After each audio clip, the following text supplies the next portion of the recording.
भारती। सखी सहेली। सभी सखियों, सहेलियों और सखाओं को रेडियो सखी ममता सिंह का नमस्कार। राजुल जी, आपको भी हमारा नमस्कार। नमस्कार ममता जी। और देखिए ना, इस खूबसूरत से मौसम में आप कितनी खिली खिली सी नजर आ रही हैं। मौसम का रंग बदल रहा है और बहुत सारे जगहों पर मौसम ने दस्तक दी है। गर्म हवाएं चलनी शुरू हो गई हैं। तो अब बड़ी हिफाजत की ज़रूरत है। हिफाजत की तो ज़रूरत है, और हिफाजत की ये ज़रूरत हमें हमेशा रहती है। इसीलिए आज हम सुरक्षा के उस पहलू की बात करेंगे जो सिर्फ हमें ही नहीं, बहुत सारे लोगों को बचाती है और जिसके बारे में हम सबको जागरूक रहना चाहिए, क्योंकि आज ये राष्ट्रीय सुरक्षा दिवस है। तो इस बारे में हम कुछ जानकारी साझा करेंगे अपने श्रोताओं के साथ। बिल्कुल सही बात आप कह रही हैं, लेकिन कई बार जब इंसान कहता है और कहने वाला कहता रहता है, सुनने वाला सुनता ही नहीं, तो उसके कहे का कोई अर्थ ही नहीं रह जाता। तो इसलिए भाई आज जो हम बातें कर रहे हैं उसे ध्यान से श्रोता सुने, क्योंकि कई बार जब हम नहीं सुनते हैं तो चूक जाते हैं। और सुनने से कई बार हमारे ज्ञान में इजाफा तो होता ही है, साथ साथ ये लगता है कि कहने वाला भी संतुष्ट हो जाता है। लेकिन जो भागम भाग की जिंदगी है ना, इसमें लोग सुनना नहीं चाह रहे हैं। सुनना चाहते भी हैं तो फिर सुनते हैं और एक कान से दूसरे कान से निकाल देते हैं। ये भी तो एक पहलू है ना। तो एक खूबी भी तो है कि लोग बड़े ध्यान से सुनते हैं, और हमारे श्रोताओं की बड़ी बेहिसाब खूबी है कि वो हम सब की बातें बड़े ध्यान से सुनते हैं। कुछ लोग तो इसलिए भी नहीं सुनते ना ममता जी, कि कहते हैं कि कान में शीशा घोल दिया उनकी बातों ने। तो भाई, तो ये भी बात है। हम इसके बारे में भी बात करेंगे, और हम आज बात करेंगे अनसुना करने का हुनर। ये और आज कुछ हल्की फुल्की बचपन की बातें कर ली जाए। हाँ बिल्कुल, बचपन के गलियारों में चलना भला किसे नहीं अच्छा लगता है, सबको बहुत सुहाता है। और जब बचपन के गलियारों में जाते हैं तो कहीं आइसक्रीम खाते हैं, तो कहीं बर्फ़ का गोला खाते हैं, कहीं इक्खड़ दुक्खड़ खेलते हैं। तो हम श्रोताओं पे छोड़ देते हैं, श्रोताओं ने क्या किया है जब बर्फ़ का गोला खाया बचपन में, वो अनुभव साझा करें। और किस किस स्वाद का खाया, क्योंकि अलग अलग स्वाद होते थे ना। वो याद है ना ममता जी? अभी भी वो जो रंगीन बोतलें सजी रहती थी ठेलों पर, उनको देख कैसे जी ललचाता था। काला खट्टा वाला बर्फ का गोला तो बहुत अच्छे से याद है। और जैसे ही गला खराब होता था कि तुरंत घर में सब समझ जाते थे कि अच्छा, बर्फ का गोला खाया गया है। तो अच्छा, आपने भी तो बर्फ का गोला नहीं खाया आज नहीं खाया क्योंकि माइक पर बोलना है ना। और वैसे भी जो लोग बोलने का काम करते हैं तो उनके लिए थोड़ी तो हिफाजत करनी पड़ती है, अपने गले की एहतियात बरतना पड़ता है। बहरहाल हमारे श्रोता बताएंगे कि बचपन वाला बर्फ़ का गोला का अनुभव क्या था। और राष्ट्रीय सुरक्षा दिवस है आज, तो इसकी बात आपने बताई दी कि श्रोता इस पर टिप्पणी करेंगे। इसके अलावा आप हमें कहाँ ले चल रही हैं, बताइए। भारतीय विरासत स्थलों की बात करते हैं हम आज के दिन। तो आज हम नंदा देवी राष्ट्रीय अभयारण्य और फूलों की घाटी में चलते हैं। तो राजुल जी, कहाँ, हमें लगता है श्रोताओं की टिप्पणियों में आप खो गई हैं और श्रोता लगातार टिप्पणियां कर रहे हैं। देखिए ना, आज राष्ट्रीय सुरक्षा दिवस है, तो हमें आज के दिन कम से कम अपनी हिफाजत के साथ साथ घर वालों की हिफाजत करनी चाहिए, सुरक्षा का ख्याल रखना चाहिए, समाज की सुरक्षा का ख्याल रखना चाहिए, सड़क सुरक्षा का ख्याल रखना चाहिए। ये नहीं कि सिर्फ अपने बारे में सोचें। तो देश भर में इस बात की चर्चा होती है, कुछ गोष्ठियां की जाती हैं ताकि लोगों का ध्यान आकृष्ट हो इस ओर। और हमारे एक साथी कह रहे हैं कि राष्ट्रीय सुरक्षा और संस्था से जुड़े हुए पहलुओं पर सकारात्मक प्रभाव लाते रहना ही राष्ट्रीय सुरक्षा दिवस का उद्देश्य होता है। और सुरक्षा न सिर्फ नागरिकों की अपितु देश के थल, समुद्र और नभ सीमाओं की भी अपेक्षित है। इस दृष्टिकोण से जब हमारे नभ, स्थल और नौसेना में समन्वय स्थापित होकर कार्य करने में सफलता कदम चूमती है, ऐसे उपाय करने हेतु भी आज का ये दिवस राष्ट्रीय दिवस मनाया जाता है, ऐसा हमारे श्रोता कह रहे हैं। बिल्कुल सही कह रहे हैं। और ये दिन सुरक्षा, स्वास्थ्य और पर्यावरण पर राष्ट्रीय स्तर पर लोगों को सचेत और जागृत करने का प्रयास करता है, याद दिलाता है, ताकि दुर्घटनाओं के कारण जीवन की जो हानि होती है, मानवीय तकलीफें होती हैं, आर्थिक रूप से जो नुकसान होता है, इस ओर ध्यान जाए। और इससे निपटने के लिए जो आयोजन किए जाते हैं वो भी लाभ मिलता है। मतलब जो आयोजन किए जाते हैं उससे लोग लाभान्वित होते हैं। जैसे तरह तरह के ड्रिल्स होते हैं, तरह तरह की वर्कशॉप्स होती हैं, और ऐसी सामग्रियां भी बांटी जाती हैं जो कि आपातकाल में जब इस तरह की मुश्किलें आएँ तब आप उनका इस्तेमाल कर सकें। इस दौरान हर क्षेत्र में लोगों को सेफ्टी से जुड़ी बातें बताई जाती हैं और इंडस्ट्रियल एक्सीडेंट से बचने के तरीके और इससे होने वाले नुकसान के बारे में भी उनको जानकारी दी जाती है। बिल्कुल। और देश भर में हर बरस 4 मार्च को ही राष्ट्रीय सुरक्षा दिवस मनाया जाता है। और राष्ट्रीय सुरक्षा दिवस श्रम और रोजगार मंत्रालय द्वारा ये पहल है। पहली बार राष्ट्रीय सुरक्षा दिवस मनाया गया था 1972 में। और राष्ट्रीय सुरक्षा दिवस सुरक्षा प्रोटोकॉल के महत्व पर जोर देता है, जो हजारों लोगों की जान बचाने में मदद भी करता है। इस दिन का उद्देश्य ही लोगों को जागरूक करना है। और इन जो जागरूक करने के जो उपाय बताते हैं उसमें सड़क सुरक्षा उपाय, मानव स्वास्थ्य सुरक्षा और कार्यस्थल पर भी सुरक्षा की, आपके ऑफिस में भी आप किस तरह से सुरक्षा के साधनों को आपको अपनाना चाहिए। जैसे अक्सर देखा गया है ना कि आग लगने वाला जो अग्निशमन यंत्र होता है वो कई जगह खराब होता है, तो ये खास बात है कि ऐसे अग्निशमन यंत्रों को ठीक करके रखा जाए, या जैसे और भी कुछ भी सुरक्षा संबंधी जो भी उपकरण लगे हों उनकी बीच बीच में देखभाल करते रहना चाहिए। इस बारे में जागरूक रहना चाहिए। सड़क सुरक्षा भी इसके अंतर्गत आ जाता है। महिलाओं के लिए जो सुरक्षा व्यवस्था की गई वो भी आ जाता है। तो सुरक्षा एक ऐसा शब्द है जो हर किसी के लिए लागू है, हर किसी के लिए प्रयोग में आता है, और हर किसी को अपनी सुरक्षा के साथ साथ जहां आप हैं वहां की सुरक्षा का भी ख्याल रखना चाहिए। और ममता जी, गाना एक ऐसा शब्द है जिसको सुनते ही बिल्कुल सखी सहेली में ममता जी बोलती हुई नजर आ जाती है। विविध भारती से यह कार्यक्रम सखी सहेली। और राजुल जी जरा सुनिए सुन रही है मेरी बात? बिल्कुल, आपकी बात ही सुन रहे हैं। हमें लगा कि आप श्रोताओं की टिप्पणियों में बिल्कुल गुम हो गई हैं और सुन नहीं रही हैं। अक्सर ऐसा होता है कि हम किसी काम में इतने मसरूफ हो जाते हैं कि कोई बुला रहा होता है, आवाज दे रहा होता है और हम नहीं सुन पाते हैं। पता चलता है कि अरे ये तो बहुत देर से आवाज दे रहा था। या कई बार ऐसा भी होता है ना ममता जी कि हम सुन तो लेते हैं लेकिन हम एक्टिंग करते हैं, हमने सुना ही नहीं। तो आप एक्टिंग कर रही थी। वैसे आप एक्टिंग करें या सुन रही हैं, जो भी किया आपने, हमें पता है कि आप बाकायदा सब कुछ सुन रही हैं। जब हम ब्रेक पर गए वो भी सुन रही हैं और गाना भी सुन रही हैं, क्योंकि हम माइक्रोफोन के सामने बैठे हैं तो हमें तो सुनना ही है। और हमें तो श्रोताओं की बातें भी अप्रत्यक्ष रूप से सुनाई पड़ती रहती हैं, क्योंकि वो क्या कह रहे होंगे, क्या सोच रहे होंगे। क्योंकि जब एक कार्यक्रम प्रसारित किया जा रहा होता है तो ये अंदाज़ा लग जाता है कि श्रोता इस पर क्या श्रोताओं की प्रतिक्रिया होगी। जैसे हमने देखा कि बचपन के बारे में हमारे श्रोता खूब डूब उतरा रहे हैं बचपन की गलियों में, और अब सुनने न सुनने की बातें भी बहुत सारी कर रहे हैं। तो कई बार क्या होता है, अगर हम अनसुना करते हैं तो कोई ज़रूरी बात रह जाती है और हम चूक जाते हैं कि सुना नहीं। तो ऐसी नौबत नहीं आनी चाहिए।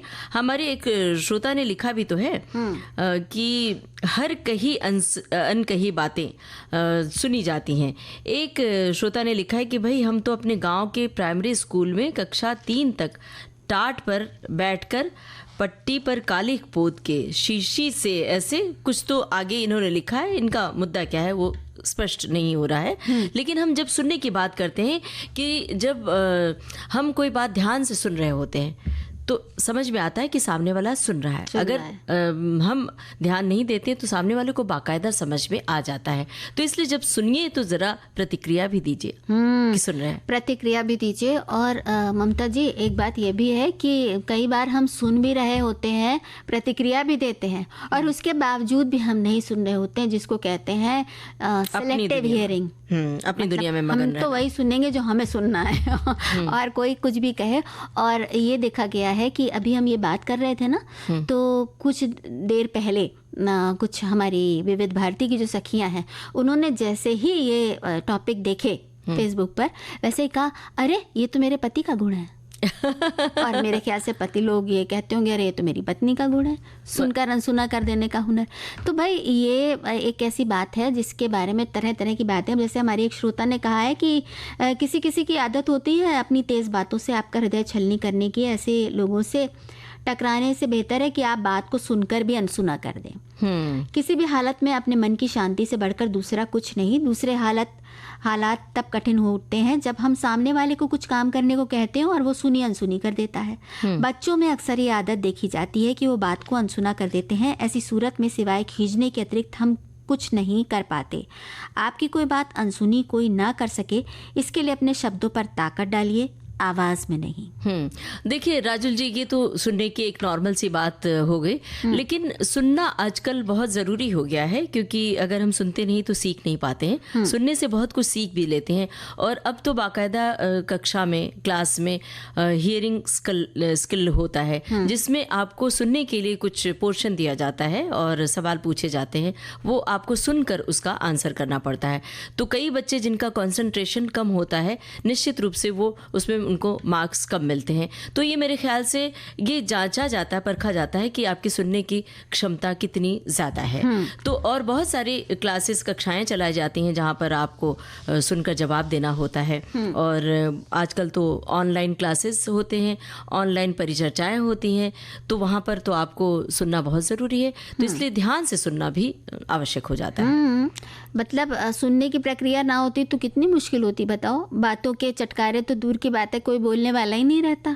आपसी रिश्तों में संवाद की मिठास नहीं होती, और तमाम अच्छी बातें ना होती जो सुनकर या सुनाकर होती है। इसीलिए ध्यान देकर गौर से सुनना अच्छी बात है, लेकिन कई बार सुना अनसुना करना भी जरूरी हो जाता है।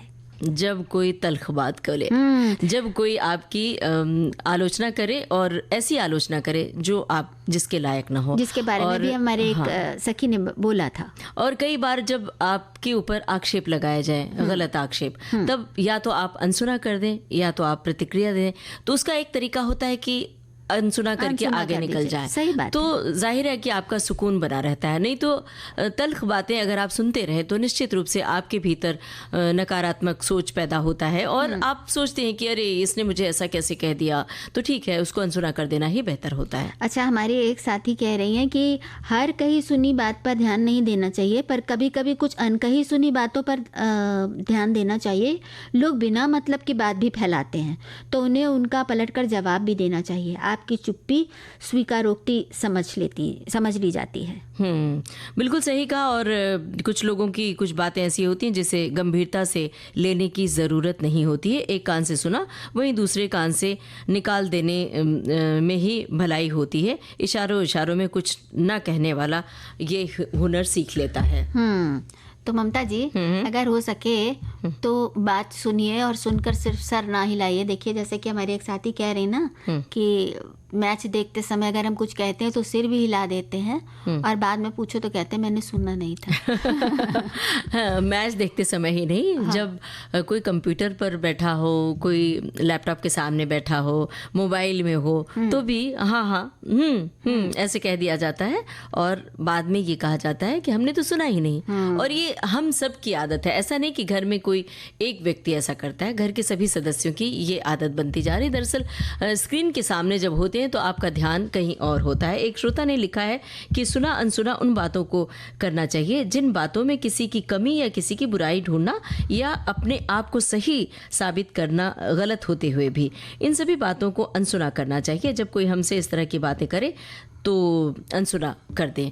और तो अनसुना करने के लिए ये बात ज़रूरी है कि एक कान से सुनकर दूसरे कान से निकालने वाला जो मुहावरा है ना, उसको जीवन में उतारिए, लेकिन किस हद तक उतारें और कहाँ तक उतारें ये भी देखना होगा। जैसे कि दूसरों की चुगली या कमियां अनसुना करना अच्छा है।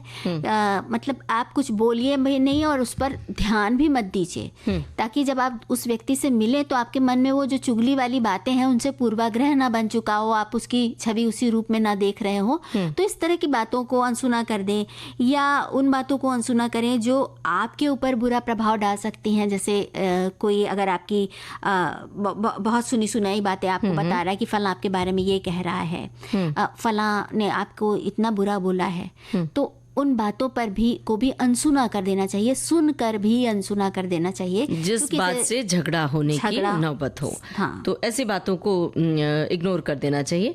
और अनसुना करने से मन की सेहत भी अच्छी रहती है कई बार।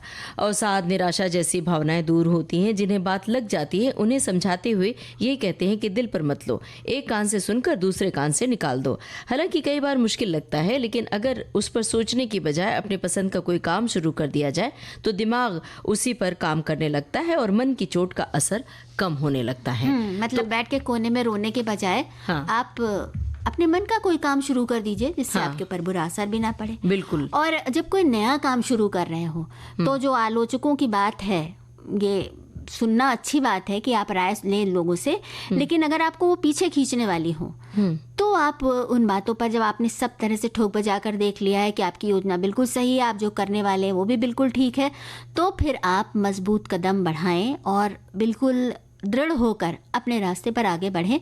उन बातों पर ध्यान ना दें जो आपको पीछे खींचती हैं। बिल्कुल इसी तरह की बातें हमारे श्रोताओं ने लिखी है, कई श्रोताओं ने लिखी है। एक श्रोता ने लिखा भी है कि अनावश्यक बातों को नज़रअंदाज कर दें, और एक श्रोता ने लिखा है कि क्या कहा, सुना अनसुना करने का हुनर, ये सच में हुनर होता है या कोई खामी? भाई ताज्जुब होता है, कभी कभी कई बार सुना अनसुना करने का खामियाजा भुगतना पड़ जाता है, और कई बार सुना अनसुना करने पर बेवजह के निरर्थक विवाद और झगड़े से भी बचा जा सकता है और इस समय लिया जा सकता। और राजुल जी, हम सुनने न सुनने की बातें कर रहे थे, सुना अनसुना, लेकिन कई बार हम कुछ बातों को तो नज़रअंदाज नहीं कर सकते कि जैसे बीच बीच में हम गाना सुनवाते हैं तो ये नज़रअंदाज नहीं कर पाएंगे। फूलों की घाटियों में विचरण करना भला किसे नहीं अच्छा लगता, फूलों की वादियों में घूमना बड़ा ही मोहक लगता है। और आज विरासत स्थल नंदा देवी और फूलों की घाटी अभयारण्य की ओर हम ले चल रहे हैं अपने श्रोताओं को। राजुल जी चलिए। हमारे एक साथी लिख रहे हैं कि भाई अपने ही उत्तराखंड के चमोली ज़िले में फूलों की घाटी है। पर्वतीय क्षेत्र में रहने से मौसम ख़राब होने के कारण बद्रीनाथ से ही वापस लौटना पड़ा था। आज भली भांति परिचित होंगे, नर नारायण पर्वतों के बीच बद्रीनाथ की शोभा दर्शनीय थी। वहीं ब्रह्म कपाली पर पिंडदान भी किया गया था। गर्म पानी के कुंड में वहीं लोग चावल भी पका रहे थे। ये उस वानस्पतिक टूर की यादें हैं। क्या बात है, यादें साझा की हैं। तो भाई विश्व धरोहर स्थल है जहाँ की हम बात कर रहे हैं, और यहाँ पर खूबसूरती भी है और ख़तरा भी है, दोनों का मिला जुला रूप है। उत्तरी भाग में, देश के उत्तरी भाग में हिमालय पर्वतमाला में ये दोनों कुछ किलोमीटर की दूरी पर स्थित हैं और इनके साथ एक संयुक्त बफर जोन भी है। दरअसल अपने देश में यूनेस्को द्वारा घोषित जिस विश्व धरोहर स्थल की बात हम आज कर रहे हैं, वहाँ की खूबसूरती और ख़तरा दोनों है ही, आपने बताया। और नंदा देवी राष्ट्रीय उद्यान की स्थापना 1922 में हुई थी। 1988 में इसे विश्व विरासत स्थल का दर्जा हासिल हुआ और 2005 में इस विरासत में फूलों की घाटी को भी शामिल कर लिया गया। नंदा देवी और फूलों की घाटी अभयारण्य प्रकृति की चित्रकारी की सुंदर मिसाल है। जहां हिमालय के शानदार निर्जन क्षेत्रों में शुमार नंदा देवी राष्ट्रीय उद्यान का निर्जन पहाड़ी सौंदर्य अभिभूत करता है, तो साथ में फूलों की घाटी राष्ट्रीय उद्यान की खूबसूरती देखकर लोग दांतों तले उंगली दबा लेते हैं। 7,817 मीटर की ऊंचाई पर है भारत के दूसरी सबसे ऊंचे पहाड़ की चोटी नंदा देवी, और यहीं पर स्थित है नंदा देवी राष्ट्रीय उद्यान का रास्ता। दुनिया की सबसे गहरी घाटियों में से एक ऋषि गंगा की तंग घाटी से होकर जाता है। आप यहाँ पे पहुँचने में बड़ी मुश्किलें आती हैं। देखो हमारी एक साथी लिख रहे हैं, ये हिमनद बेसिन है, ये ऋषि गंगा गॉर्ज से होकर सूखा जाता है। ये घेरे में बने पहाड़ों की अंगूठी से घिरा है। इस अभयारण्य में जाने के लिए दशकों के प्रयासों के बावजूद कोई भी प्रवेश नहीं कर पाया था, और 1934 में एरिक शिप्टन, बिल टिलमैन और उनके 3 शेरपा ऋषि गंगा घाटी के रास्ते से अभयारण्य जाने में सफल रहे थे। और 1936 में टिलमैन और नोएल ओडेल ने ऊंचाई पर चढ़ाई भी की थी। तो भाई ऐसी है ये जगह।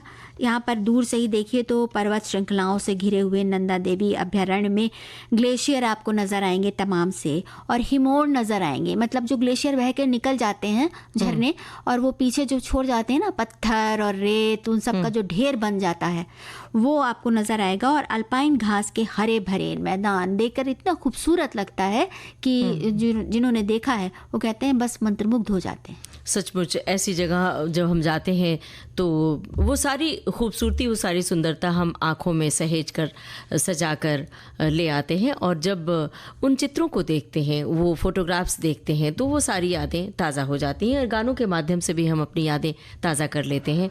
तो एक गाना सुनते हैं और इस गाने के माध्यम से देखते हैं फूलों की खूबसूरती को, घाटियों की।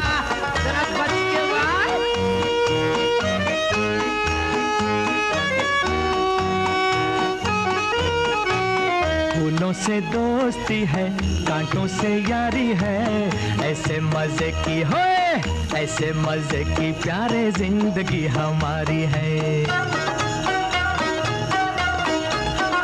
फूलों से दोस्ती है, कांटों से यारी है, ऐसे मजे की प्यारे जिंदगी हमारी है।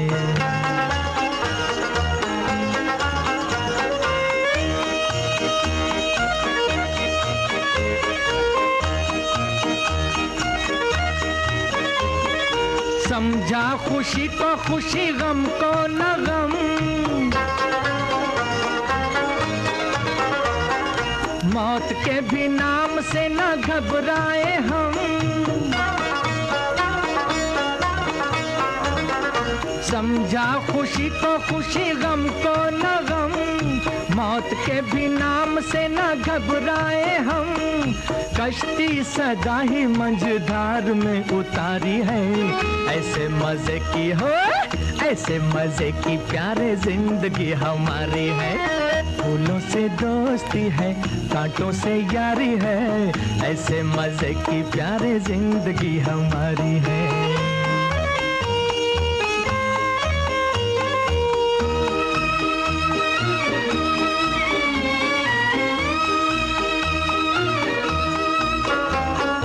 चाहे जमीन हो या हो आसमान, ठोकर में अपनी है दोनों जहान।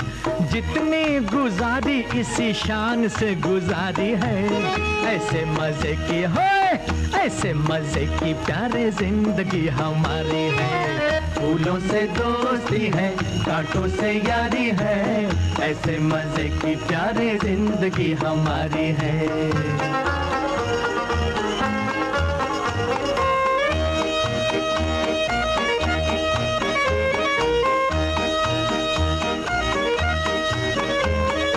अपनी खताओं पे भी नाज है, जुदा सादी दुनिया से अंदाज है।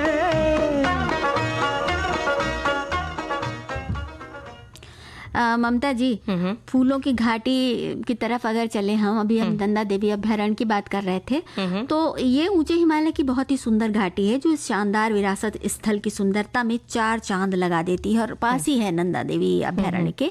और यहाँ पहुँचने के रास्ते में कठिनाइयाँ तो हैं पर उतनी ज़्यादा नहीं है। पहाड़ी फूलों का सौम्य सौंदर्य दिखता है, घास के मैदानों की खूबसूरती दिखती है और दिखती हैं खूब सारी अलग अलग रंगों की वनस्पतियाँ। इस घाटी को औषधि पौधों और तितलियों की विविधता के लिए जाना जाता है और नवंबर से मई माह के बीच बर्फ़ से ढकी रहती है और फिर बर्फ पिघलती है तो तरह तरह के फूलों से ढक जाती है। क्या बात है। और इसके अलावा नंदा देवी और फूलों की घाटी अभयारण्य दुर्लभ और लुप्त प्राय पशुओं का निवास स्थान भी है। वहाँ तरह तरह के वन्य प्राणी भी हैं जिनमें एशियाई काला भालू, हिम तेंदुआ, भूरा भालू और नीली भेड़ भी शामिल है।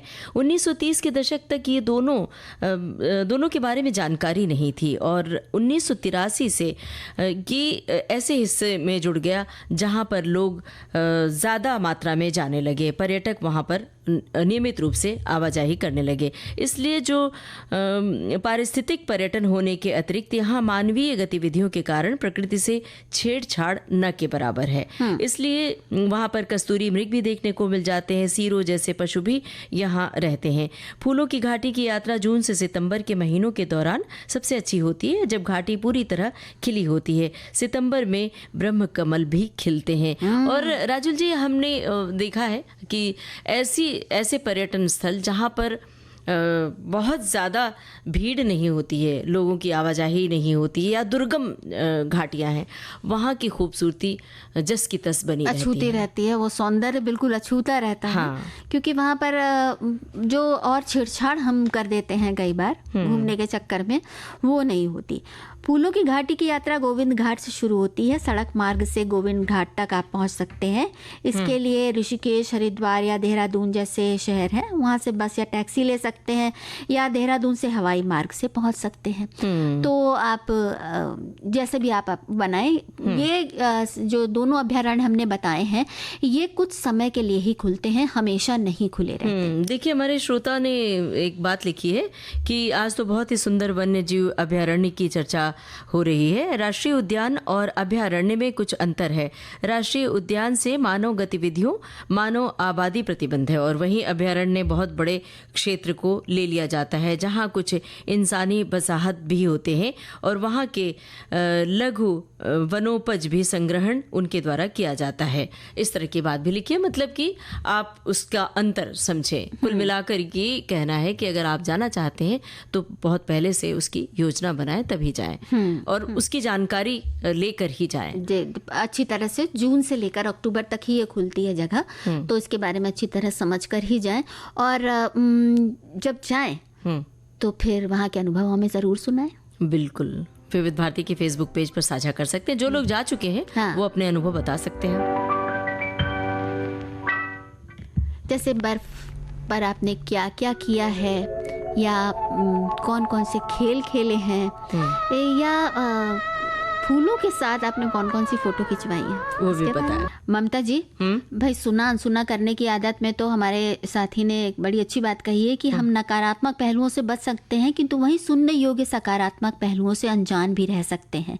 इसलिए नीर क्षीर विवेक युक्त हंस के समान सुनिए, सबकी और नकारात्मक पहलुओं को चावल पछोरने की तरह पछोर दीजिए अपने विवेक रूपी सूप से, और सकारात्मक पहलुओं को पछोरे हुए चावल की भांति ग्रहण कर लीजिए। फिर देखिए जीवन का आनंद वो आपको अवश्य अपने परमानंद तक ले जाएगा। क्या बात है, सब मन का खेल है। कि सार सार गई रहे और धोता दे उड़ाए। सब मतलब मन का खेल है। अगर मन आपका ठीक है, मन स्वस्थ है, तो ये सब कुछ खेल आप कर सकते हैं, अपने आप मन पे नियंत्रण कर सकते हैं। अब जब कहीं घूमने जाते हैं तो फिर मन तो आपका स्वस्थ रहता है। हमारे एक श्रोता ने लिखा है कि नंदा देवी अभ्यारण्य, हम अभी बात कर रहे थे गाने से पहले, नंदा देवी अभ्यारण्य और फूलों की घाटी, भाई अपने ही उत्तराखंड के चमोली जिले में फूलों की घाटी है। पर्वतीय क्षेत्र में रहने से मौसम खराब होने के कारण बद्रीनाथ से ही वापस लौटना पड़ा था। आज भली भांति परिचित होंगे, नर नारायण पर्वतों के बीच बद्रीनाथ की शोभा दर्शनीय था और वहीं ब्रह्म कपाली पर पिंडदान भी किया गया था। गर्म पानी के कुंड में वहीं लोग चावल भी पका रहे थे। ये वानस्पतिक टूर की यादें हैं। क्या बात है, वहाँ के जो पहाड़ी गर्म पानी उसमें चावल पके, ये तो बड़ा ही रोमांचक दृश्य होता है। अच्छा, आप अभ्यारण्य से बाहर आ जाइए और जरा बर्फ के गोले की बात कर लीजिए, बचपन की गलियों में चलिए। अच्छा, वो तो फिर बड़ा ही खूबसूरत होता है। वहाँ तो छापक छैया का खेल होता है, इक्खड़ दुक्खड़ का खेल होता है, और आइसक्रीम, वो आइसक्रीम भी होती है जो बचपन में खाई थी, जो लकड़ी की उसमें होती थी, स्टिक में। सुनिए तो हमारे ये जो साथी हैं ये भी बहुत पहुंच गए हैं बचपन की गलियों में। कौन नहीं पहुंचना चाहेगा भाई। लिखते हैं कि बचपन में बर्फ का गोला तो बहुत बार खाया है। गोले वाले भैया की आवाज़ और रेहड़ी में टंगे घंटे की आवाज़ सुनकर कड़ी धूप हो फिर भी हम दौड़े दौड़े चले जाते थे। फिर हमारा सुथारी काम का धंधा हुआ करता था। बर्फ़ घिसने के लिए लकड़ी के रंधा का स्टैंड भी हमारे बड़े भैया बनाते थे, तो हम उस गोले वाले भाई से भी पहचान हुआ करती थी। अलग अलग फ्लेवर वाले शरबत या मावा में डुबोकर गोला खाने का टेस्ट कुछ और ही हुआ करता था। जाने कहाँ गए वो दिन। क्या बात है। देखिए ना, एक श्रोता लिख रहे हैं कि जेठ की दोपहरिया, आलू के गरम थपेड़े और बाहर रोड पर आती खटखट की आवाज़ और साथ में अजीब आवाज़ में उच्चारण, तरावट वाला गोला, शिमला है शिमला, बर्फ का गोला, और हम अपने 5 पैसे लेकर गेट पर जाते थे हाय। उस बर्फ का गोला खरीदने के लिए। कभी तो गार्जियन खरीदने देते और कभी कभी छुप कर खरीदते थे, क्योंकि वो बोलते थे कि इससे तुम्हारा गला खराब हो जाएगा। उस लाल पीले बर्फ के गोले डाली हुई रंग बिरंगी चाशनी के कारण हमारे दांत मुंह लाल पीले हो जाते। ये भी एक खुशी का पल होता था। उस समय वो 5 पैसे के बर्फ का गोला आजकल की महंगी से महंगी आइसक्रीम उसके सामने फीके हैं। और राजुल जी, आप यहाँ भी मुंबई में भी या और जगहों पर भी बर्फ का गोला आज भी मिलता है। मुंबई में समंदर के किनारे आपने ज़रूर खाया होगा। और ये जो बर्फ़ का गोला किस लिए खाया जाता है आजकल? गला खराब होने की कौन चिंता करता है? बर्फ़ का गोला खाओ और बढ़िया फ़ोटो खिंचवाओ और उसे सोशल मीडिया पर अपलोड करो। यही हो गया फैशन हाँ, आजकल। फोटो खिंचाने की बात हुई है तो देखो ना, इसी संदेश में आगे हमारे साथी ने लिखा है कि कभी कभी तो हमारे पास पैसे नहीं रहे और दूसरी दोस्त ने खरीदी है, तो कोई बात नहीं, एक बार तुम एक टुकड़ा काटो, एक बार हम। वाह क्या दिन थे। क्या बात है। और एक श्रोता ने लिखा है, बचपन वाला बर्फ़ का गोला खाने का अलग ही मज़ा होता था। कुछ लोग काला खट्टा डलवा कर खाते, कुछ लोग ऐसे ही गोला खाते। कुछ लोगों की तो आदत ये भी होती है कि अपना जूता गोरा मैं बहुत लोगों को करते देखा। हालांकि मैं अपनी बात करूं तो आइसक्रीम खाई है, लेकिन बर्फ़ का गोला कभी नहीं खाया। एक और साथी बता रहे हैं कि बर्फ का गोला बनाना बचपन की एक ऐसी आदत है जो हमेशा मुस्कुरा देते हैं जिसको याद करके। बर्फ का गोला हमें बचपन के दिनों में ले जाता है। दोस्तों के साथ बाहर खेलते थे और बर्फ के गोले बनाते थे और बड़ी मज़ेदार प्रक्रिया हुआ करती थी। हम बर्फ को इकट्ठा करते थे, उसे अपने हाथों में दबाते थे और उसे गोल आकार में बनाते थे और फिर अपने दोस्तों के ऊपर फेंकते थे और हंसते थे। एक ऐसा खेल था जो हमें बहुत आनंद देता है और बर्फ का गोला बनाने की यादें हमें अपने बचपन की मासूमियत और खुशी की याद दिलाती है। ये उस वाले गोले पर पहुंच गए हैं जो हमने अभी बर्फ जमी रहती है जो पहाड़ों पर, उस गोले के तक पहुंच गए हैं ये। और एक और साथी कह रहे हैं कि गर्मी के दिनों में तपती धूप से राहत पाने के लिए बस कुछ ठंडा ठंडा पीने या खाने को मन करता है। ऐसे में बचपन वाला बर्फ का गोला भला किसे याद नहीं आता। बर्फ का गोला नाम सुनते ही बचपन की कई खट्टी मीठी यादें भी ताज़ा हो जाती हैं। बर्फ के गोले के रंग बिरंगे फ्लेवर सबके मुंह में पानी ले आते हैं। इसमें काला खट्टा से लेकर गुलाब, आम, अनानास, संतरा जैसे कई तरह के अलग अलग स्वाद होते हैं। क्या बात है। और एक श्रोता ने लिखा है कि बचपन में बर्फ का गोला तो बहुत बार खाया है। गोले वाले भैया की आवाज़ और रेहड़ी में टंगे घंटे की आवाज़ सुनकर कड़ी धूप में हम भागते थे। और एक श्रोता ने लिखा है कि यादें बचपन की बसी हैं और बर्फ का गोला बनाना बचपन की एक ऐसी याद है जो हमेशा हमें मुस्कुराने के लिए बाध्य करती है। तमाम तरह के श्रोता बर्फ के गोले से जुड़ी हुई यादें साझा कर रहे हैं।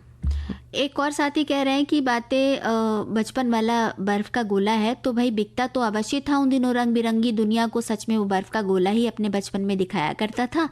चिलमिलाती गर्मी में जो देकर बर्फ के उस गोले को खरीदा जाता, गांव में भी ये सुविधा रहती थी। फिर शाम की गर्मी कुल्फी दूर किया करती थी, किंतु ये सारे कार्य बड़ों के चोरी छिपे ही होते थे, उनके डांट डपट से बचते हुए। सच में वो भी बड़े अजीब दिन थे। माताएं साथ देती थी तो बीमार पड़ने पर पिताजी उनकी भी क्लास लिया करते थे। और एक श्रोता ने ये लिखा है कि बर्फ का गोला वाला चेहरा आज भी हमें याद है, मेरे दिमाग में छाया हुआ है। जबकि उस टाइम मेरी उम्र 9 या 10 बरस हुआ करती थी और उस बर्फ के गोले को शेप देने के लिए कांच के छोटे से गिलास में बर्फ को बारीक पीस कर डाला जाता था और उसको दबाकर ठोस कर दिया जाता था।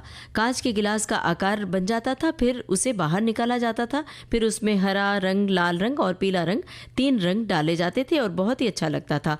वो दिन आपने हमें याद दिला दिया।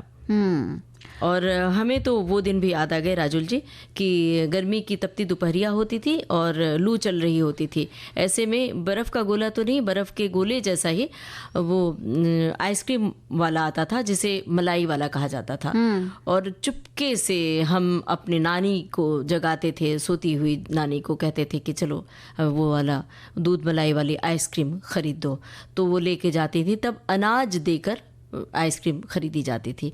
तो बचपन की ऐसी तमाम यादें हैं जिसमें डांट भी है, मनुहार भी है, ये खाने पीने की बातें हैं, छोटी मोटी नोक झोंक है भाई बहनों की, न जाने कितनी सारी बातें होती हैं। लेकिन अब बचपन है, आज का जो बचपन है, क्या वो सब बचपन बचा हुआ ऐसा लगता है आपको? बहुत मुश्किल है वैसा बचपन जी पाना आज के बच्चों के लिए, क्योंकि वक्त नहीं है और ना ही जगह है। उनके सामने एक दूसरी दुनिया खुली है, बिल्कुल उनके सामने उसी में सब कुछ ढूंढते हैं, वहीं पर आंगन, चौपाल, चौबारा, वो सब कुछ स्क्रीन पर ही देख लेते हैं। देखो, एक हमारे साथी कह रहे हैं कि बचपन का ये जो बर्फ़ का गोला रंगीन शरबत वाला 10 पैसे में, आइस फ्रूट 20 पैसे में मिलता था, वो भी हर तरह का रंगीन, कभी लाल, कभी हरा, कभी पीला। फिर वो बर्फ़ का गोला नीचे कई बार गिर पड़ता तो हम भाई बहन कटोरी लेके आइस गोले वाले के पास खड़े होके खाते थे या आंगन में बैठ के खा लेते थे। और जो पहले खाए उसे कटोरी मांझ कर रखनी पड़ती थी, नहीं तो माँ डांटती थी। अब बचपन की इन्हीं बातों को संजोया गया है। बड़े खूबसूरत थे बचपन के दिन, लेकिन अब घड़ी की सुइयां हमसे कह रही हैं कि अब बचपन की यादों और बचपन के गलियारों से बाहर आ जाएं। बोलने बतियाने का बिल्कुल वक्त नहीं, ना ही गाना सुनवाने का। तो लेते हैं सभी श्रोताओं से इजाज़त। आप सभी को ममता सिंह और राजुल का नमस्कार।